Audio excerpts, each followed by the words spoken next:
నమస్తే ISR 9 news కి స్వాగతం. నందిగామలో నివాసం నుంచి బయలుదేరిన తంగిరాల సౌమ్య, తంగిరాల ప్రభాకరరావు స్మారక ఘాట్ వద్ద నివాళులర్పించిన సౌమ్య కుటుంబ సభ్యులు, పార్టీ శ్రేణులు. రైతుపేట పార్టీ కార్యాలయం నుండి అశేష జనవాహిని, కూటమి శ్రేణులు, వందలాది బైక్లతో ర్యాలీగా బయలుదేరిన తంగిరాల సౌమ్య కార్యక్రమంలో పాల్గొన్న విజయవాడ పార్లమెంట్ ఎంపీ అభ్యర్థి కేశినేని శివనాథ్ చిన్ని, మాజీ మంత్రులు దేవినేని ఉమా, నెట్టెం రఘురాం, నందిగామ ఎన్డీఏ కూటమి అభ్యర్థిగా నామినేషన్ దాఖలు చేసిన తంగిరాల సౌమ్య అనంతరం గాంధీ సెంటర్లో భారీ బహిరంగ సభ ఏర్పాటు చేయడం మరియు విజయవంతం కావడం జరిగింది.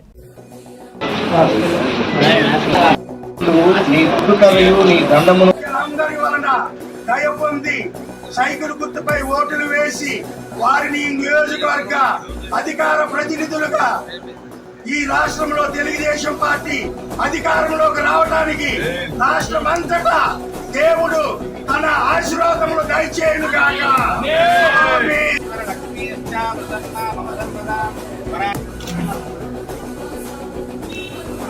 తంగిరాల ప్రభాకర్